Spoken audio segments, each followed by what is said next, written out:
સમાજનો ખૂબ ખૂબ આભાર માનીએ. બધા જ લેવા પાટોદાર સમાજના પણ અહીંયા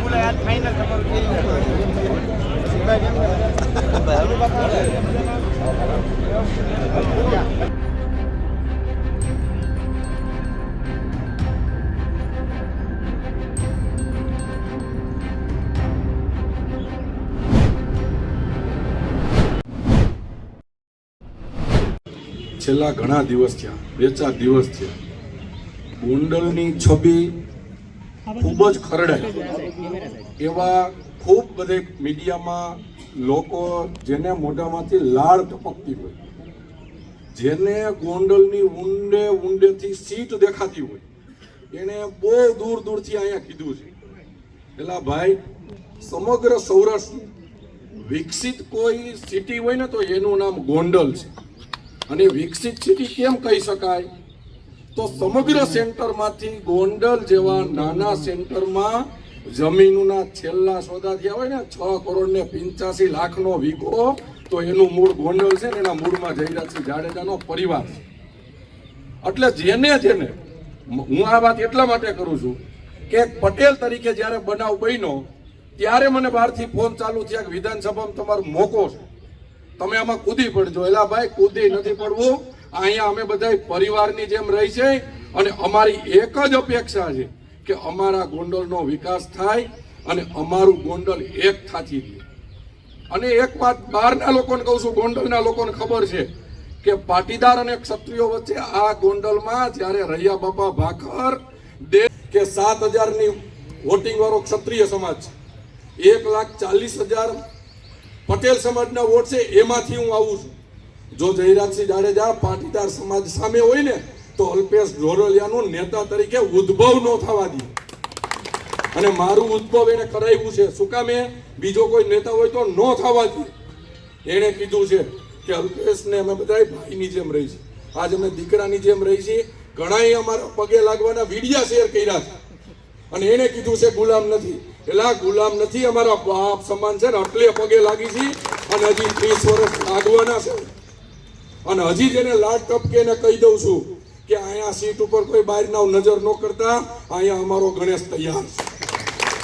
અને એને અમે પટેલ સમાજ જો અહીં ખંભે બેહારીને ધારાસભ્ય બનાવવાના છે ભાઈ. એટલે કોઈ એમમાં બહારના લોકો એવા નથી ભાઈ. તમે મીડિયા સામે કયો આપણે બધા એક છે? આપણા વચ્ચે કોઈ વિવાદ છે? કોઈથી થવા દેવો છે?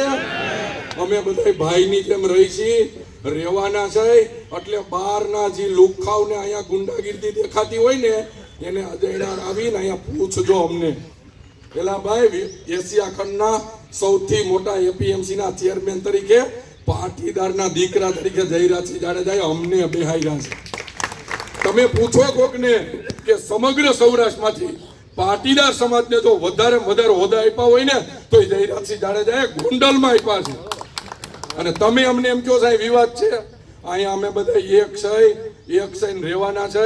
અને જેને બહારના લુખાવને લાળ ટપકે છે ને ગોંડલની સીટની, એ ટ્રાય કરવા લડવા આવી જાય. જો કેટલી વીહે હો થઈ ને અમે બતાવશું.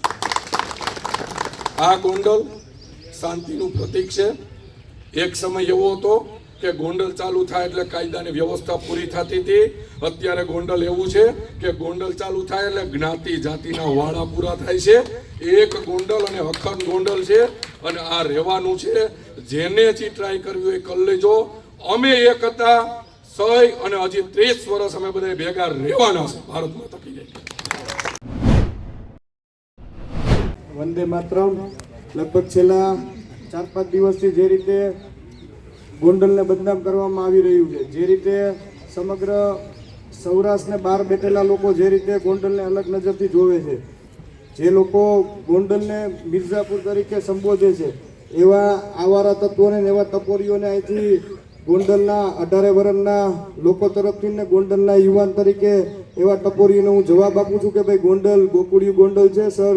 ભગવતસિંહનું ગોંડલ છે અને ગોંડલની અંદર તમામ સમાજના લોકો 18 વર્ષના લોકો એક થઈ અને રહે છે. ભવિષ્યમાં પણ ગોંડલની અંદર કોઈ પણ જાતના જ્ઞાતિ જાતિના વાળાઓ છે નહીં. ગોંડલ ટીમ ગોંડલ તરીકે ભૂતકાળમાં કામ કર્યું છે. ભવિષ્યની અંદર પણ ગોંડલના પટેલ સમાજના વડીલો, ક્ષત્રિય સમાજના વડીલો, 18 વર્ષના લોકો સાથે રહીને મજબૂતાઈથી ગોંડલની અંદર રહેવાના છે. એની ગોંડલના દીકરા તરીકે આપ સૌને હું ખાતરી આપું છું. અહીંથી 500 કિલોમીટર દૂરથી, 200 કિલોમીટર દૂરથી ગોંડલની અંદર ક્ષત્રિય સમાજને ને પાટીદાર સમાજને અથડાવવાના જે પ્રયત્નો કરતા હોય એવા લોકોને અને એવા ટપોરીઓને ગોંડલ વતી હું સ્પષ્ટપણે જવાબ આપું છું કે ભાઈ એ તમારા સપના છે ક્ષત્રિય પાટીદાર વર્ષિત ક્ષત્રિય કરાવવાના, એ સપના તમારા ક્યારેય પૂરા નહીં થાય એવી 18 વર્ષના લોકો તરફથી ટપોરીઓને જાહેરની અંદર હું જવાબ આપું છું. વધારે વિશેષ કંઈ નહીં, પણ આ ઘટનાની અંદર પણ ક્ષત્રિય સમાજના સૌ લોકો, પાટીદાર સમાજના લોકો, તમામ સમાજના લોકોએ જે એકતા બતાવી છે, જે સાથે ખંભે ખંભો મિલાવીને ઉભા રહ્યા છે, એમનો પણ હું હૃદયપૂર્વકથી ખૂબ ખૂબ આભાર માનું છું. અને વિશેષમાં કે ભાઈ જે કેસો થઈ ગયેલા છે એની પણ આપ સૌને પટેલ સમાજ વતી અને દરબાર સમાજ વતી ખાતરી આપું છું કે ભાઈ એનું પણ આવનારા સમયમાં હાઈકોર્ટની અંદર સુખદ સમાધાન થઈ અને યોગ્ય રસ્તો નીકળી જશે એવી આપ સૌને હું ખાતરી આપું છું.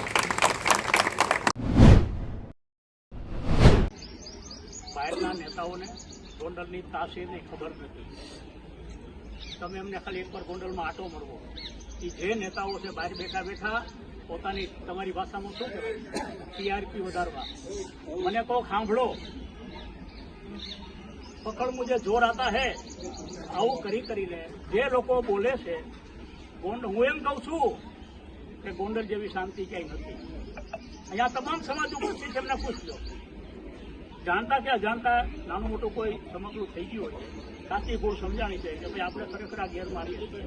પણ આવી પ્રવૃત્તિ ગુજરાતમાં બહાર બેઠા બેઠા જે લોકો હામાવાળા છે, માનો ને કોંગ્રેસ વાળા છે, ગોંડલમાં વાત કરીએ તો કોંગ્રેસમાં કોણ છે મને જણાવો છે કોઈ?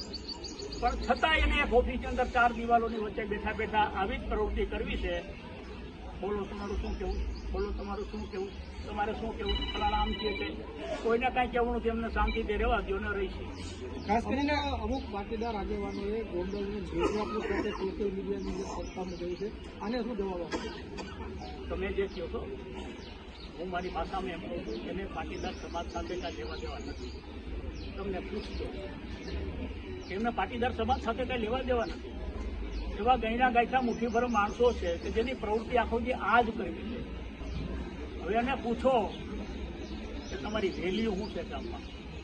1 નયા પૈસા બાકી વેલ્યુ નથી.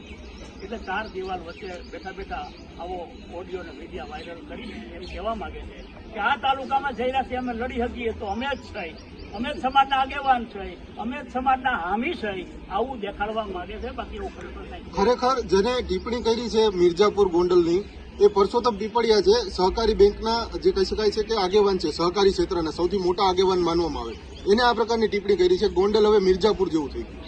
જો કયા પક્ષના નથી, ટૂંકમાં સહકારી આગેવાન છે, બહુ મોટું નામ છે એમનું. પણ એ ક્યાંક ને ક્યાંક એમને અસંતોષ થયો હોય, ક્યાંક ને ક્યાંક માનસિક રીતે ઉલાદ થયા હોય.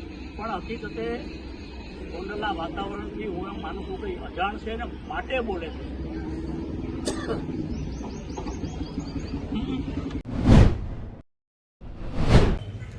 કે ગોંડલને બદનામ કરવાની જ્યારે વાત આવી છે ત્યારે મારા વારીડાએ કોઈ પાછું વળીને જોયું નથી. તમને બધાને હું એક રેડિયોમાં આવતી વાત યાદ કરાવું. ચિત્રો ભાગો અપ કરું ડપ મરે. ખરેખર કોઈ અપ કરે ડપ મરે? આવી વાર્તા છે. વડીલો બધા ચિત્રા બાબાને બહુ સારી રીતે જાણે છે. એમાંય વાતમાં પાછો એક નવો વળાંક આવ્યો હતો, મિત્રોને ખબર જ હશે. જીથરા બાબાના ગામમાં એનાથીની કદરૂપી એક બાઈ આવી વહુ બની. એટલે જીથરા બાબાને દુઃખ થયું, મારું નામ કોણ લેશે હવે? મારી વાત સમજાય છે ને મિત્રો? આવી બધી વાતમાં નહીં પડતા મને લાગે છે કે ગોંડલની જે રીતે પ્રગતિ છે, ગોંડલ જે રીતે સુખાકારીથી જીવે છે, ગોંડલની અંદર ધંધા ઉદ્યોગ, મને લાગે છે કે રાજકોટ અને ગોંડલ વચ્ચે કોઈ જગ્યા ખાલી નથી. મને એવું દેખાય છે કે આ શાંતિનું પરિણામ છે, આ સલામતીનું પરિણામ છે. આ બધા ભેગા મળીને આજે આ મળ્યા છે. આમાં કોઈ ક્ષત્રિય ને પાટીદાર બે જ નથી, લગભગ સમાજ માનો કે 18 આલામાની અંદર છે. બધાએ પોઝિટિવ આ વાતની દિશા લીધી છે, બધાએ બંને પક્ષને સમજાવ્યા છે, બંને પક્ષે પણ આ વાતને સાચી રીતે સ્વીકારી છે. એમને બંનેનું હૃદયપૂર્વક અભિનંદન આપું છું. હવે જ્યારે બદનામ કરવાની વાત હોય, આક્ષેપની વાત હોય, ત્યારે તો પાયા વિહોણા ગમે એવા આક્ષેપ થઈ શકે. આ વાતનો મને લાગે છે કે જવાબ દેવો પણ બંને ઉચિત નથી લાગતું. જે સંખ્યામાં ઉપસ્થિત લોકો છે, આ ખોટી વાતનો જવાબ હોય આવું મારું માનવું છે. એટલે વિશેષ વાત નહીં કરતા. આપણી શાંતિ, આપણું સંગઠન, આપણે જે રીતે અંદરોઅંદરના આપણા સંબંધો છે, આપણે ભાગીદારો છીએ, આપણે પાર્ટી હારે જોડાયેલા છીએ, મારા પરિવાર હારે જોડાયેલો છું, આ ભાવના આપણી કાયમી બને એવી ભગવાનને મા આશાપુરાનું પ્રાર્થના કરું છું. ને હંમેશા જ્યારે ગોંડલને બદનામ કરવાની વાત આવે ત્યારે આપણે બધા સાથે મળીને એનો જવાબ આપશું. અને આપ સૌનો હૃદયપૂર્વક આભાર. એમએલએનો પુત્ર હોય કે એમએલએનો બાપ હોય કે કોઈ પણ હોય, આ દેશમાં હરેક વ્યક્તિને ન્યાય મેળવવાનો અધિકાર છે. પહેલા ગુનો દાખલ થવો જોઈએ. અભિમાન તો છે ને એ રાજા રાવણનું ચકનાચૂર થયું હતું જ્યારે નાભીમાં પ્રભુ શ્રી રામે બાણ માર્યું હતું. એટલે કોઈને પણ એવો ફાકો હોય કે ગોંડલ એ અમારા બાપ દાદાની જાગીર છે, અહીંયા કોઈ પણ વ્યક્તિ ઊભી ના શકે, કોઈ પણ વ્યક્તિ લડી ના શકે, તો આ ડેમોક્રેસી છે, એટલું યાદ રાખજો. આ કોઈના બાપ દાદાની જાગીર નથી. કહેવાતું કે ગોંડલ ચાલુ થાય એટલે કાયદો વ્યવસ્થા પૂરી થાય. હાલ પણ એ જ પરિસ્થિતિ છે.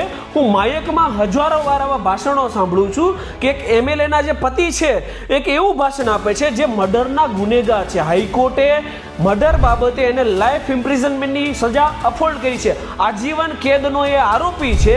એ વ્યક્તિ માઇક મળતા એવું કહે છે કે તમે કોની સામે ફોર્મ ભરી રહ્યા છો? આ સીટ ઉપર કોઈ ઉભશે તો મારો પરિવાર જ ઉભશે.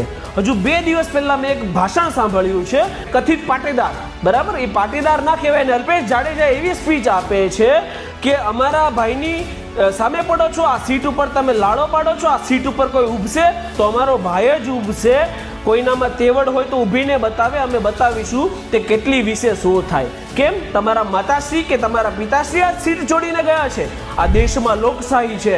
આ દેશમાં હરેક વ્યક્તિને એ ચાહે ચૂંટણી હોય કે અન્ય કોઈ પણ બાબત હોય પોતાનું મંતવ્ય રજૂ કરવાનો, સીટ ઉપર ઊભવાનો અધિકાર છે. તમે લોકોની આગળ ધમકી પહોંચાડી રહ્યા છો કે આ સીટ અમારા બાપ દાદાની જાગીર છે. તો એ જે પીડા એના બાપની છે એ આપણે ના સમજી શકીએ ક્યારેય. તો એ પીડાના અનુસંધાનમાં એ વ્યક્તિ ન્યાય લેવા માટે આંદોલન કરે છે, એ હાઈકોર્ટોના ચક્કરો કાપે છે અને એની ન્યાય માટે એફઆઈઆર સુદ્ધા, જે પહેલું સ્ટેપ છે ન્યાય લેવા માટે કે એફઆઈઆર દાખલ થાય, એ એફઆઈઆર પણ લેવામાં આવતી નથી.